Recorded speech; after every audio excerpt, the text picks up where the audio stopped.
Welcome to the Channel Partner Podcast with James Alexander, a series of interviews with leaders from the IT channel here in Ireland.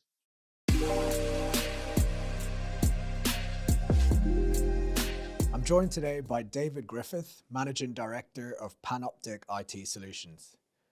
David, good to have you. Thanks, James. Great to be here. Thanks very much for coming in. So David, we'll start with Panoptic IT Solutions. You want to maybe give us the elevator pitch about who you are, what you do? Yeah, well, Panoptic are basically a managed IT service provider, and I mean there are many of them in the country, but effectively what we do is we look after all of the IT for SMEs. We work with businesses all over the country, really. So we take care of everything from cybersecurity, which is a massive issue at the moment, support, and then further than that, even into looking at their working very closely with them to understand their business so that we can help them achieve their goals with their business without having to be too involved in the technology side of it. They're going to use it, but they don't need to manage it, support it, fix it, and secure it, I suppose. Yeah, one neck to choke. Yeah. So you mentioned, we'll go back to what you said at the start. You said there's many of you. Now, when I speak to particularly people outside of the industry from a revenue leadership perspective, when they do their research in the MSP space, they'll always say it's very competitive. How do you stand out?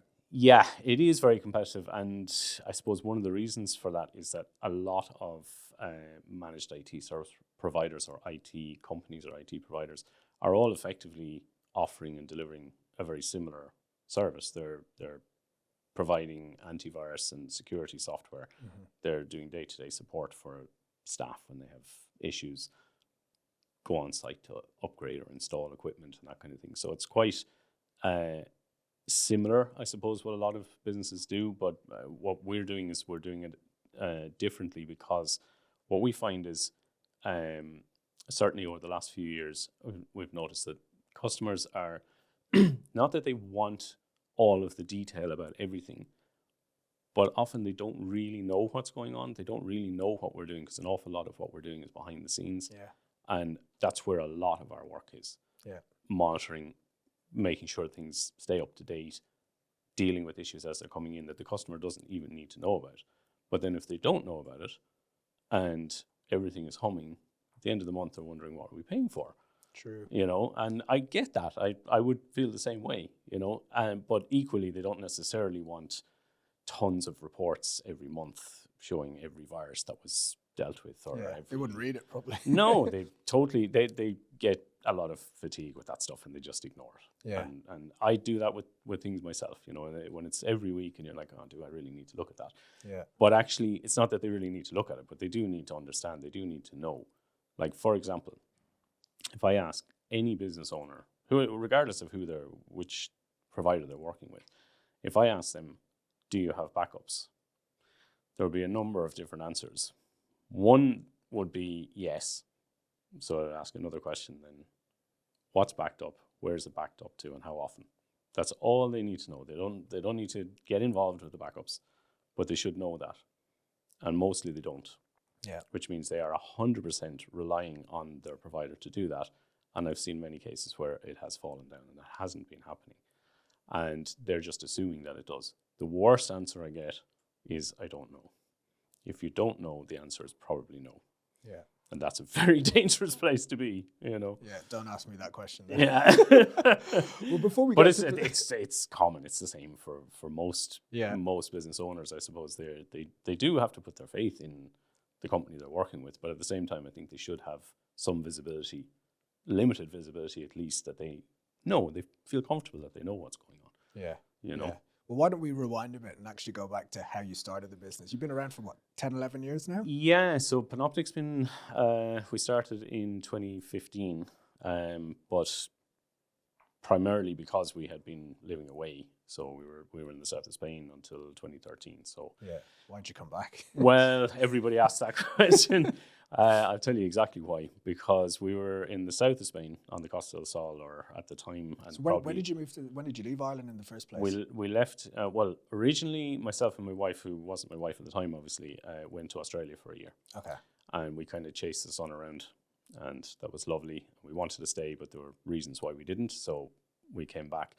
And I set up a bespoke software development business here when we moved back in 2000, because software development has always been something I've been interested in. I find it easy and always enjoyed it. So I thought this is a good way to go. And after 2 years of pure grey and rain, I couldn't take it anymore.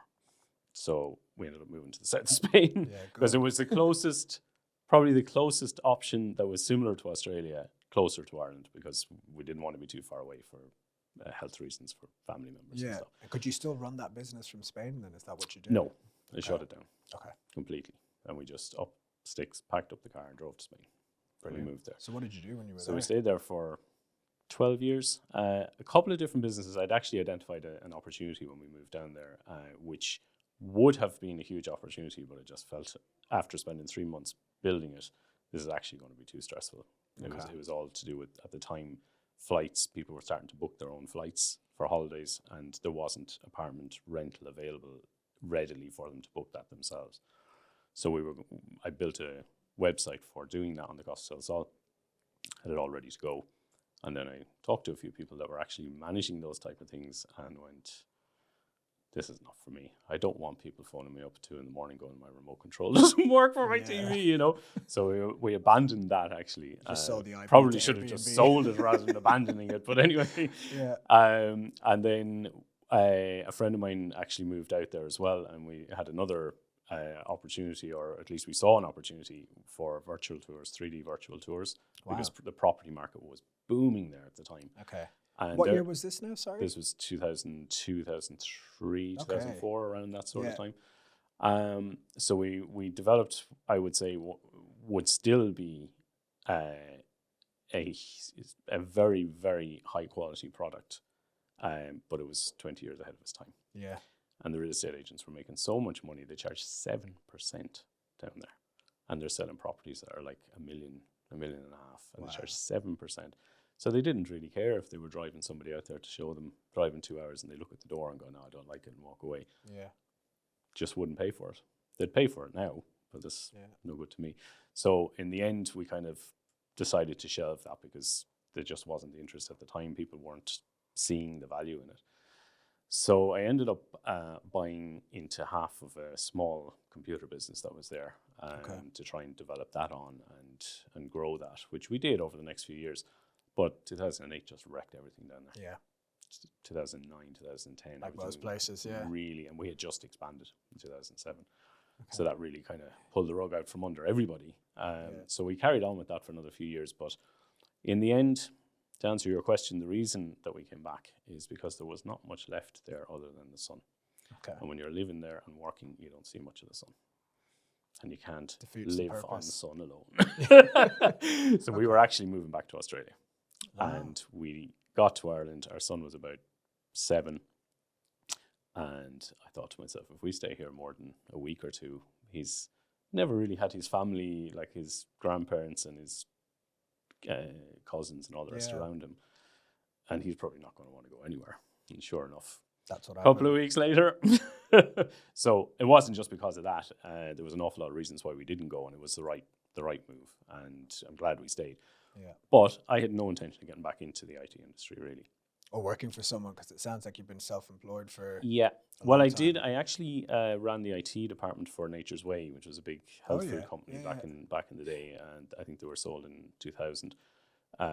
So I did work for them, but since then I've always been self-employed. Okay. And when we moved back here, I had no intention of getting back into that really.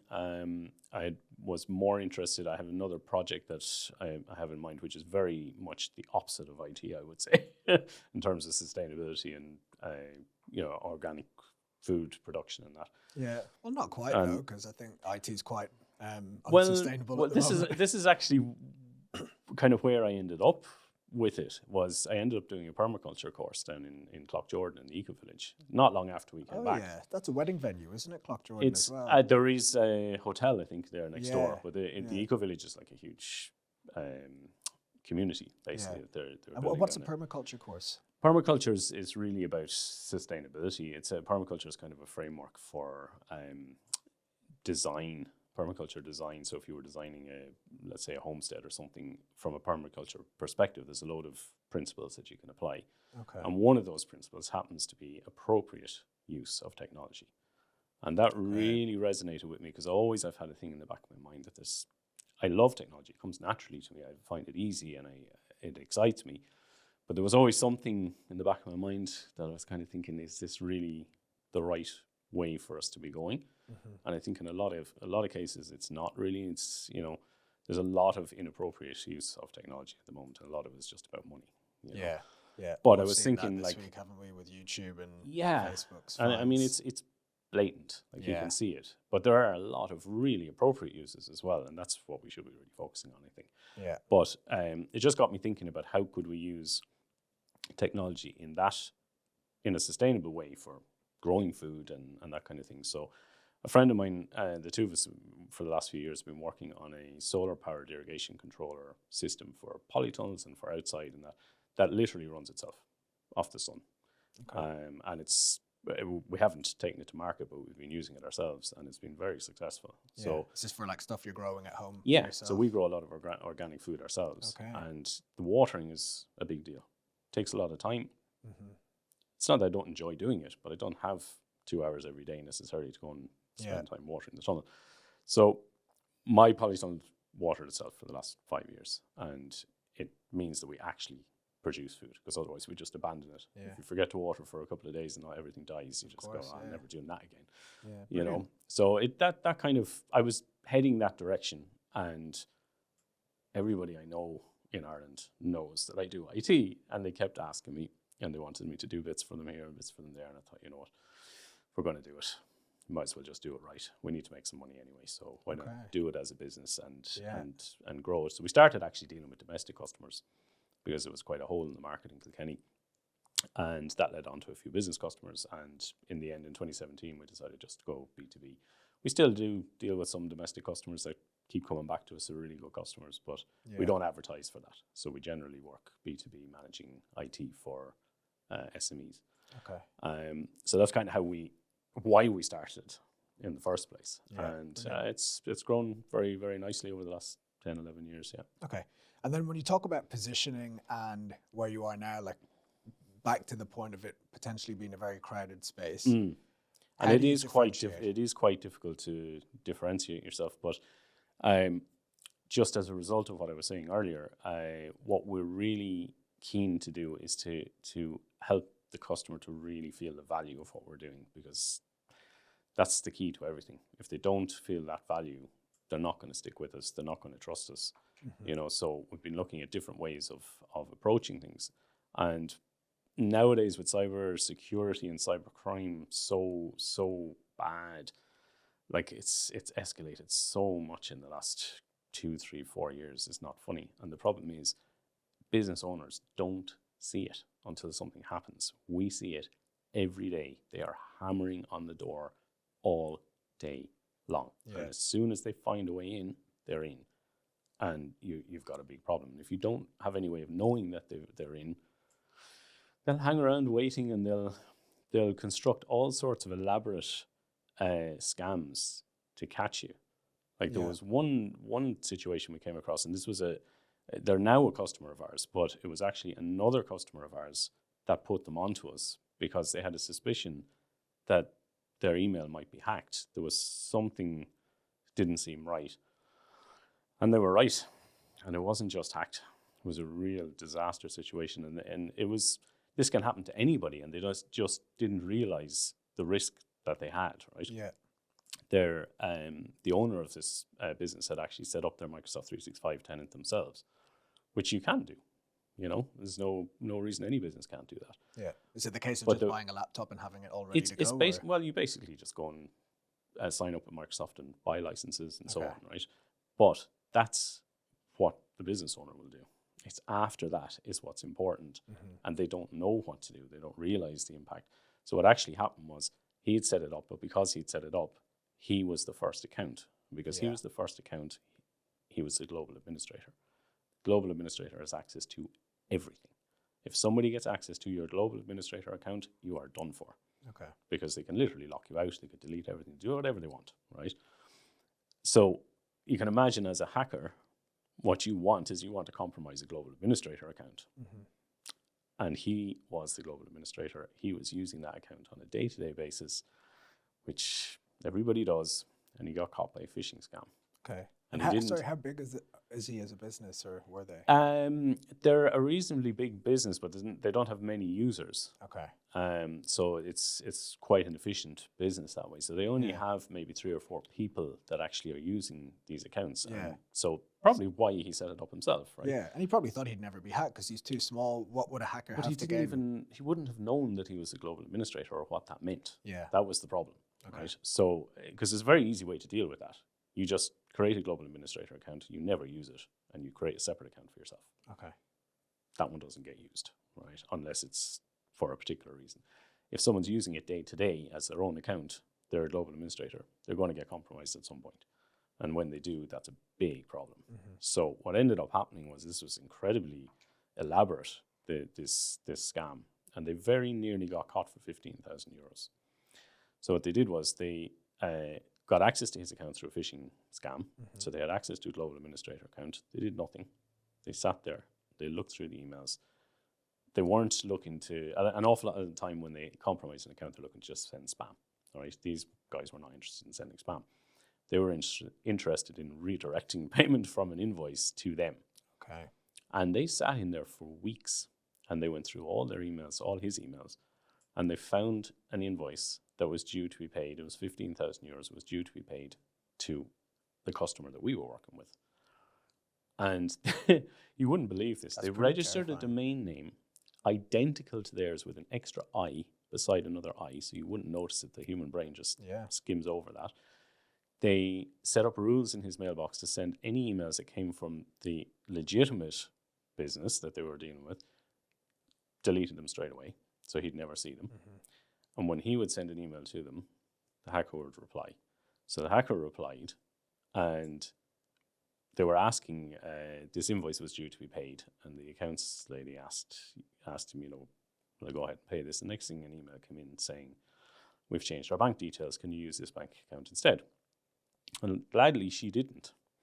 And she asked the boss and said, what will I do about this? And it looked legit. So they emailed back saying, is this legit? Have you really changed your account? And they got an email back from the hacker saying, yeah, absolutely, blah, blah, blah. And he says, that sounds like what a hacker would say, thinking that he was actually replying to the legitimate guy. He was actually replying to the hacker. And the lady in accounts, the invoice was due to be paid, and she said to him, what will I do? And he said, we just call them and just check. Thank God he did that. Yeah.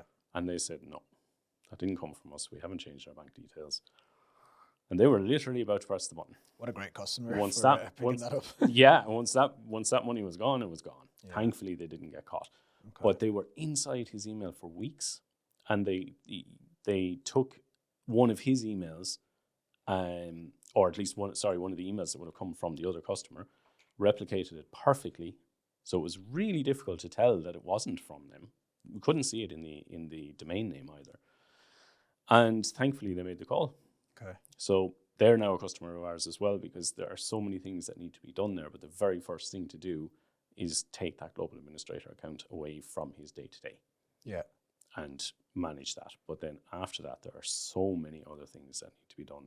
You need to close all the doors and all the windows. Okay. How do you do that then? So if you're working with a new business owner, what's the starting point to get them secure? And I know you have a technology success program that you've rolled out. How does that work with your customers? Exactly. So the technology success program is really around what we were talking about earlier in demonstrating the value, but also in regularly on-site doing audits against a list of compliance standards. Now, this is not like the full NIS2 framework or anything, but it's a lot of stuff out of that, a lot of stuff out of Cyber Essentials, other compliance and alignment questions that we would put in there that we would check every quarter. We'll do an on-site audit, check everything to make sure everything is still as it should be. Because you can imagine it like a box, and we're trying to keep everything inside the box. And over the period of a month, 2 months, 3 months, things start to creep outside the box. Mm-hmm. So we're auditing everything to make sure that we know if anything is starting to creep out, and we do what needs to be done to get it back in. And that could be sending something to the help desk to just fix something that we've spotted. It could be overhearing people talking while the audit is happening on site, where they've got an issue that they haven't told us about, and it's clearly a regular issue.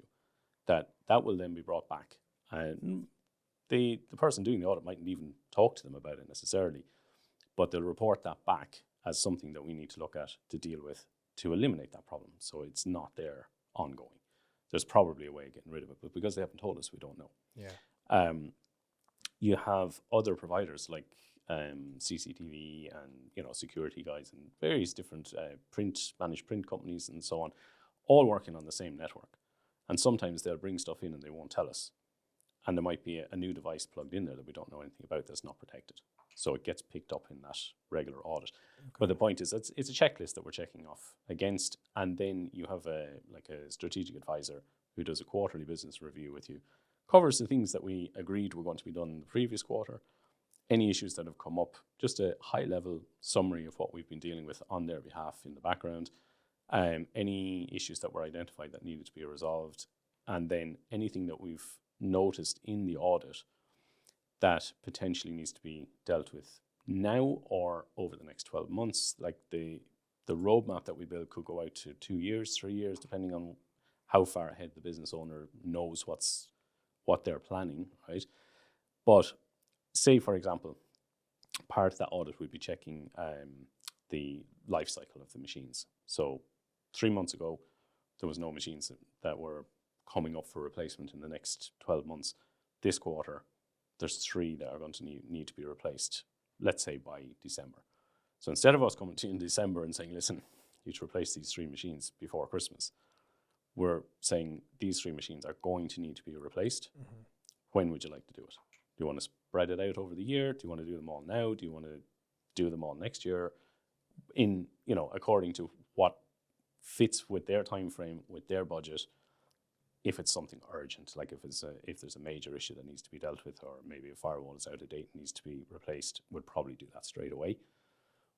But they get input on how that roadmap develops, when the stuff should be done that suits them as well, rather than us just come in and saying you need to do this now. Of course, yeah. Then they're constantly getting every quarter a nice view of what's happening, a nice view of where they are, and a nice view of what's coming down the track. And they always have a roadmap with budgets that they know roughly what their required spend will be on those things, Okay. And that gives them, that's one of the things, the strategic roadmap and the budgeting is one of the things I find a lot of business owners really value, because they're kind of flying blind a bit at the moment. Yeah. With a lot of their IT, Yeah. So to take it a step further, then, as part of those quarterly reviews, we're working really closely with the business owner or the general manager, whoever is the key person there that makes the decisions on these things, to see what are their plans, what are they trying to achieve, and how can we support them through their technology to make that happen. And what we often find, like we use quite a lot of, we do some development work as well, like internally. So we'll build integrations for businesses if we see the need. Okay. Maybe we'll build a little platform for them that can automate some of the day-to-day data entry or repetitive work that people are doing, to move them into higher value work. Because even in our own business, like we have people doing stuff that has to be done. It's data entry that has to be done. But if I can remove that data entry, I can move that person onto doing something much more valuable that's probably on my list waiting to be done. Yeah. But there isn't time. So how do you determine that from when you go in and do those strategic reviews? How do you identify opportunities to add value? So a lot of the time what we're doing is explaining this to the business owner, and literally having them, because with the advent of AI now, mm-hmm. there's very little you can't do. Yeah. And I suppose that's what a lot of people don't realize. They don't realize how fast this stuff is moving. It's like really behind the scenes, it's moving really, really fast. So we would be helping the business owner to think about paying attention in their day-to-day to things that their staff are doing and identifying those things themselves. Like one that we find is a really big one for everybody. And there are systems out there for doing this, but they're quite expensive and they're often not exactly suited to what you want. For incoming invoice processing, for example. Every business has lots of invoices coming in, and a lot of them come in now in PDFs, and they come in straight by to your email. Yeah. You know, and even if they don't, it's easy enough to scan them and make a PDF of them, right? But the work is in entering that into the account system. And if you've got a lot of invoices, that's a lot of work. It's somebody sitting there just keying this stuff all the time when they could be working on cash flow forecasting or something a bit more useful to the business, you know, or preparing reports maybe for management on this stuff rather than just being there doing the donkey work. So we build systems like that for our customers. We look at the software, the packages that they're using, whether they're web-based, whether they're desktop-based, what they have. Sometimes they need to change the system they're using to really get that efficiency. But we don't see that on a day-to-day basis. We do somewhat from support and that kind of thing. But the business owner usually, once you identify one thing and they kind of get they get the idea and they're like, okay, they start paying a bit of attention to other areas that might suit. You're kind of helping them improve. And then we'll literally look at that and say to them, okay, yep, we can help you with that. This is what we'd suggest. We can approach it from this point of view. Or sometimes if they're using systems that just don't have any way of integrating with them at all, they'll be better to move. But if they can't move, then we probably can't do anything with that particular thing. But there are so many of these. There's so many little things. And it's not even about repetitive data entry or anything like that. It can be 2 or 3 systems that just aren't talking to each other. So in order to get the information you need, you have to go here. You've then got to go here and find that information. Then you've got to go over here and you've got to collate all that together. Well, most of the time we can have all of that collated automatically for you. So now it takes all the work out of finding it and the person can actually do something with it. Do you know what I mean? So it's really, I suppose, about looking for efficiencies and ways of making things talk to each other better and to make the whole process smoother. We've done a lot of this internally in our own business, and it is fascinating. I've found You've got use cases you can just replicate then. Yeah, but I've also found gaps or blocks or holes in our own business where there was just one thing that was stopping that whole flow from being really smooth and for everybody having a much better experience in their day. Yeah. And once we identified it and either fixed it or removed it or put something in place to resolve it, it's incredible how things just start to flow. And a lot of what we're doing for our customers is we are protecting their data, making sure that it's secure, but making sure it keeps flowing. Because if data stops flowing, I mean, data is the core to everything in every business really now. So if they can't use their computer or they don't have access to the network or their broadband is down, so they've no web access or whatever, they can't do their job. So they're sitting on their hands. And that costs the business so much money because their salaries, their wage bill is going to be the biggest cost they have. And if people are sitting around unable to do their work, it's just costing them a fortune. So we're trying to remove those blocks so that everyone has a more, I suppose, a smoother working experience. They're happier because they're able to just get on and do their stuff and they're not being stopped all the time. And it's saving the business money because it's more productive. People are getting more done. It may even be making them money, even rather than saving them money, because they're actually able to do more in one day. You know, and there's a lot to be gained from that. Yeah. So when you go in then and you do those audits every quarter, right? I'm assuming that after a year of doing those 4 times, there's a high level of trust that you've built up. So you're not actually selling these as extra services. You're kind of saying this is something you should do and it's up to them whether they want to do it or not. Do you have to run proof of concepts to kind of prove what you're trying to do, or is it just... No, I don't really feel we need to do that now because this is something that we've been doing for quite a while, and it's the value that the customers are getting from it is proof enough for us. And obviously we need to convey that to the customer when we're explaining to them how we work. But we don't compromise on that. That is what we do now. And we can't actually deliver our services effectively without the full program. Yeah. Because there's going to be gaps there because we don't know what the business owner is actually thinking and where they're going. And we're thinking they're going this way, but they're actually going that way. And over a year, for example, what we've noticed is after 6 months, after the second quarter, after the third quarter doing this, the relationship gets so much closer that actually they do start to consider us when they're making decisions. So the IT side of it, like realistically, we should have the IT seat on the board. Mm-hmm. If they're making a big decision, they should be talking to us, even if we have nothing particularly to add other than, yes, that looks great. Yeah. At least they're, you know, engaging with us and seeing, is there anything that we see from our perspective that's going to be a blocker for this, or that they should be considering.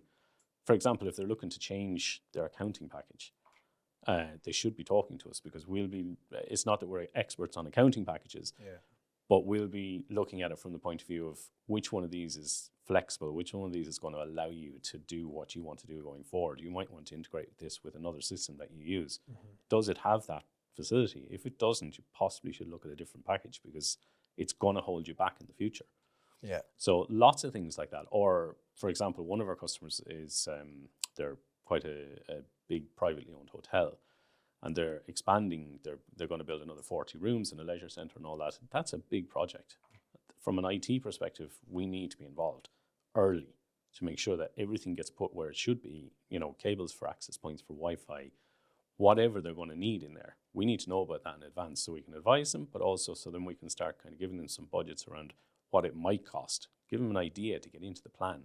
Closer to the time, we'll obviously spec it up in more detail. But it's really important that we're involved early.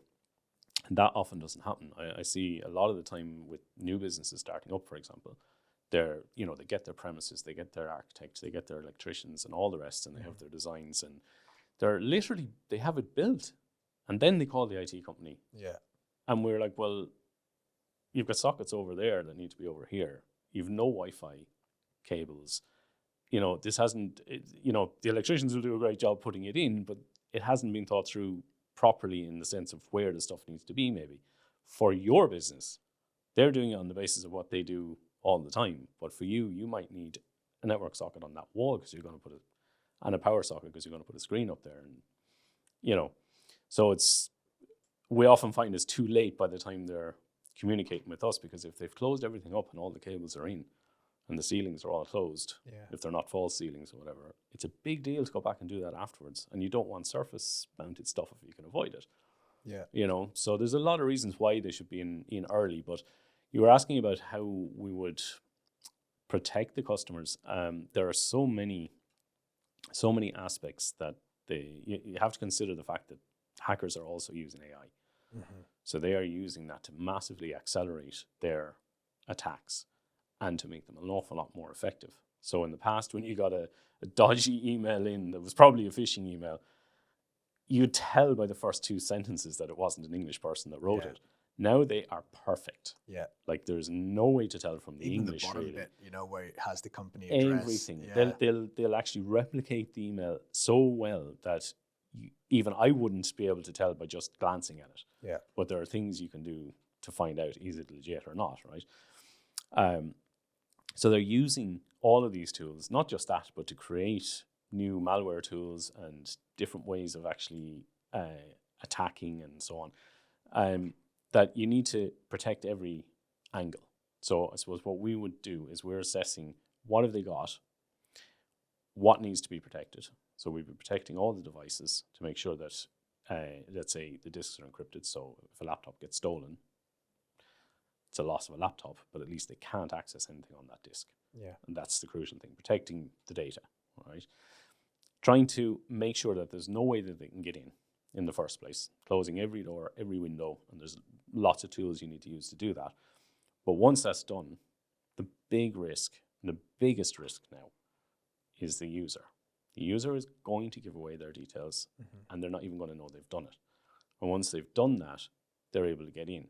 So you need to know as soon as they get in, or even if they're trying to get in and they can't get in, you need to know that somebody is trying to sign in with legitimate details from China. And it needs to be able to be blocked immediately, because we're not open 24/7. You know, what happens if something like this happens on a Friday night? They've got 2 days until Monday to get in there and do what they want. Yeah. So how do you win new customers? Is it your technology success program that attracts them, or? Yeah, a lot of the time it is because they see the value in that compared to maybe what they have at the moment. And unfortunately, sometimes it's because they've had a disaster. Okay. Like they've had their server fail and no backups. They've had ransomware hit, no backups. They've, that kind of thing. Or like they've been hacked with their Microsoft account and had a very near miss, or maybe even worse than that. So in a way, they're good customers for us because, we're very confident that we can step in and fix whatever can be fixed and then make sure that can never happen again. Yeah. We've a couple of customers that have actually said that when they've started working with us, that there was one customer had told me they had a virus on one of their machines for 2 weeks and no one had come. I just couldn't understand that. But the other thing was, he said to me that they had their server, which was literally their eyes and ears, they can't work without it, had been down for 2 solid days, independent days during 1 month. And he said that can never happen again. And it has never happened again. Good. I guaranteed him it would not, because I know it won't. But if you don't have the right solutions in place, it will happen. There's no question. Yeah. And nowadays it's so much more likely that you're going to get compromised. Yeah. I mean, you've already touched on AI a good bit, but obviously lots of small businesses are playing around with it. How do you manage that conversation with businesses in terms of what their people are allowed to download and use and not use? And that is actually a big issue at the moment that's not really very widely publicized, I would say. But I don't know if you've ever heard of shadow IT, but shadow AI is just as bad, if not worse. So shadow IT is basically people using their own technology that the business hasn't approved. They're using their own device, they're using their own software, they're downloading stuff. Which everyone's doing at the moment on work devices. Yeah, and particularly with AI. Yeah. Because it's so easy. You can access it through the browser, you don't even have to download anything. But the trouble is, so shadow IT is basically people using that stuff without the business knowing that they're using that stuff and potentially creating compromises because of it. Shadow AI is almost worse in that potentially, not maliciously in any way, in most cases, users are putting data into AI with no thought about what they're putting in there, whether it's sensitive data, how it might be used, anything like that. So they're potentially using all sorts of different tools and putting information in there that maybe they shouldn't be, because they don't really have any guidance around it. They don't really have any rules, training, and it's moving really, really fast. And they're like, some of these tools are amazing. They're fantastic for productivity, and they can speed you up doing your job. They can help you to do a better job. But there's a real challenge there around managing what they're actually doing. Yeah. So one of the kind of solutions I've seen kind of out there, I was at a Microsoft conference there recently, and they were talking about Copilot, which is quite a good tool. And they were kind of saying, and it does make sense, is that it would be better for the business to pick a tool and say, this is the tool we're using, this is how you should use it, and what sort of information you should not put in there or whatever, rather than just letting everybody do a Wild West on it and use whatever they want, But it's, again, that's challenging to do that. Yeah, okay. What's the biggest threat to your market, the SME space? What would you say the single biggest threat is at the moment to their businesses? I would say phishing is a huge one, because people are getting compromised by that every single day. And what's the worst case scenario of someone being compromised through phishing? Well, Striker. Did you see that? Yeah. Did you see what happened there? One admin account got compromised, and it had access to a tool that was able to wipe 200,000 devices in one command. And there are things you can put in place to stop that from happening, but they're a big business. So, a lot of, often I'm talking to owners of SMEs, and they're like, well, the stuff you're talking about sounds like it's enterprise level stuff. It is enterprise level stuff. It's what SMEs need now, because everybody needs to protect themselves now.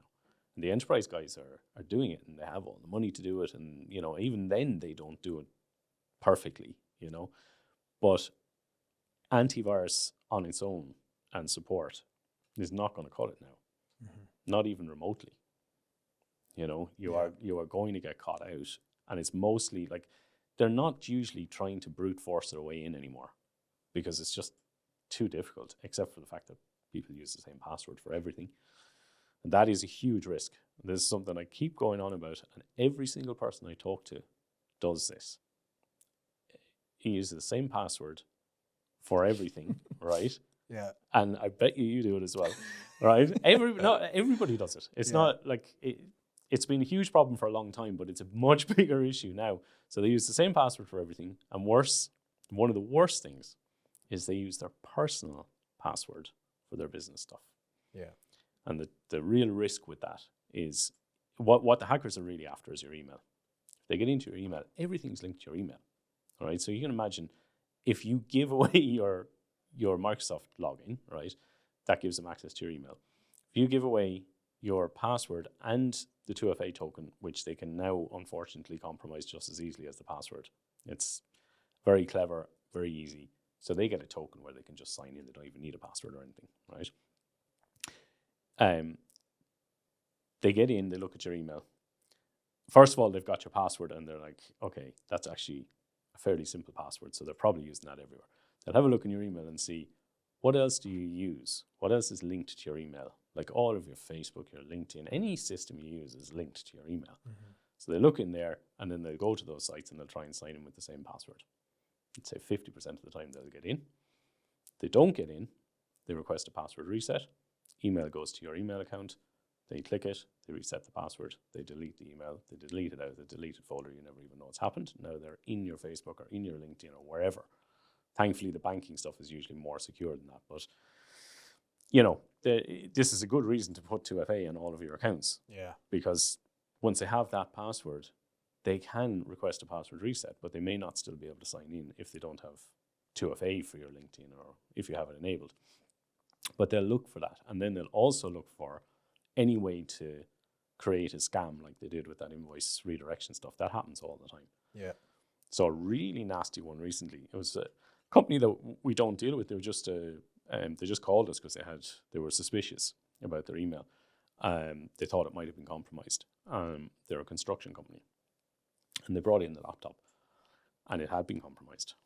They were using a Hotmail account. Okay. That's their business account. Like, can't do that. And it's just because they've evolved over years. That's what they had, and they never changed it, right? And what happened was, it was actually one of the cleverest ones I've seen actually for a long time. So the invoice redirection thing is usually they're sending an email out saying, we've changed our bank details. And if you don't call to check, you might get caught, right? Mm-hmm. That's not what these guys were doing. The company were actually sending out emails with their bank details just in plain text in the email. So they're sending an email to the customer saying, here's our bank details, if you can make a transfer for that invoice or whatever. And these guys got in, compromised their account, and they created a rule in their email that changed the bank details as it was being sent. So they sent it with the right details. They received it with the hacker's details. That's mad. That's very scary.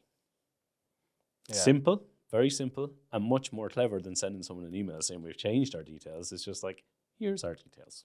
Yeah. And can hackers do that at scale? You know, so can they just have that applied to every sort of target that they're going after? Yeah, I mean, I think they're probably targeting, like if they manage to get into a Hotmail account like that, it would be much easier to get into a Hotmail account. It would be rare enough, I think, that there wouldn't be that many businesses probably still using Hotmail and Yahoo accounts and stuff. There's some do. A lot use Gmail, but I think Google have some better protections there. But still, like, yeah. I wouldn't use a personal Gmail account for anything to do with business. Mm-hmm. It's just not intended for that. It doesn't have the security for that, really.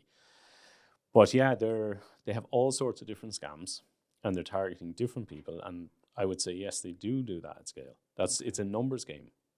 They'll try and hit 100 million, and if they get even 100 out of that, and they get 1 or 2 out of that, where they get a couple of invoices paid to them, it's worth every penny. Yeah. And that's what they're doing all day, every day.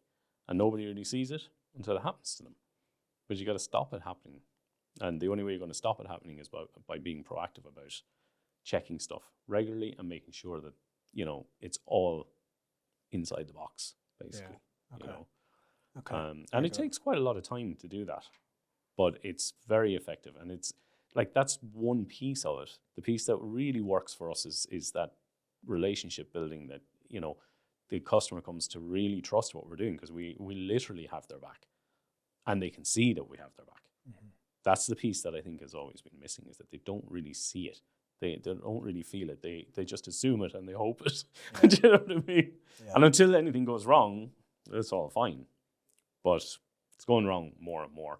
The thing is, you don't hear about an awful lot of the phishing attacks and the compromises and everything, because nobody wants to hold their hand up and say it happened to me. Of course, yeah. So they keep it quiet. So it's happening an awful lot more than we hear about, and it's quite scary, actually. I mean, you know, people keep, I suppose, saying to me, you know, I'm trying to frighten us or whatever. I'm actually not trying to frighten anybody. I'm just telling you what the facts are, because we're seeing it day by day.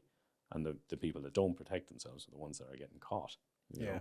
And inevitably they will, sooner or later. Okay.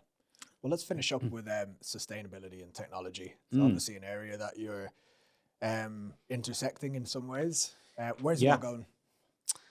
Well, it's not really going the right direction, I think, at the moment. Like, I love AI from the point of view that, you know, I can code with AI, I can use it in my day-to-day. It's very useful and it does things very quickly and it's very good at categorization and everything. But as I'm sitting there typing to my little AI buddy, data centers are literally steaming with energy use, and it's getting worse and worse every day. So it's a real conflict for me, to be honest, because while it excites me and I really do love it, and I do unfortunately think a lot of it is not really being used appropriately, but where it is, it's great, but it has a huge cost. There's a huge cost to the environment, and, you know, from an energy point of view, build a data center that runs off the sun, great, perfect. Let's go AI all day. But I mean, you see what's happening with some of the bigger companies like Amazon and some of the bigger guys are cutting thousands and thousands of jobs, and because of AI. Yeah. Software developers are, I think, a bit on the back foot now as well, because it's kind of opened it up. In a way, it's great because it's kind of opened up the opportunity for anybody, but the dangers of that are also quite high, because people don't really know what they're doing. So if they're developing software, they don't know if there's a problem with it. You know, so it's good to understand it, but you don't really need to know the ins and outs of it anymore. And I think software development teams are gonna suffer unless they can get on board with this. Yeah. You know, I mean, I'm seeing it every day, and I would have said 18 months ago, I was talking to one of my colleagues, and I would have said at that stage that I thought I knew a lot about what was happening with AI. And he showed me some stuff that blew my mind. And I was like, okay, so this is actually way, way beyond what I thought it was. In the space of that 18 months, things have changed so much. It's just incredible. So we're looking to try and use it as much as possible in a useful way without, I suppose it's hard to use AI without affecting the energy situation, because everybody is using it. But personally, I prefer to try and use technology in an appropriate way that does the opposite, which is more why I was kind of focused on, and still am, and still intend to continue with that, with the irrigation controller, and to try and make it pretty much off-grid, so that let's say your polytunnel can harvest water from your house or even from the polytunnel itself without pumps. If you've got a little bit of height, you don't even need to pump anything. You can harvest it off your roof into your water tanks, have it fed by gravity feed, small solar panel, small car battery, and it'll run the whole thing for you. Which business do you want to promote here? Well, there isn't really a business there at the moment for that one, because I don't have the time to actually get stuck back into it. But watch this space, though. But I do intend to take that to brilliant. where it needs to go, because I think there's huge opportunity, and we're going to need it all the more. I think it's important for us as a country even to get back to actually growing more on a smaller scale, because there's so much. Well, we don't grow enough here at all for the resources we have. We've got phenomenal land, endless rain. And as much as I give out about the rain and we left because of the grey, to be honest, at this stage, we lived in the south of Spain for 12 years. And it's getting more and more like a desert every day. Mm-hmm. And when you actually live in a place where there hasn't been any rain for 12 months, you start to appreciate the rain. And I'd actually rather have the water than not have it, because we can't survive without it. And for growing, it's falling all day, every day. It's there for us to take and use, but very good.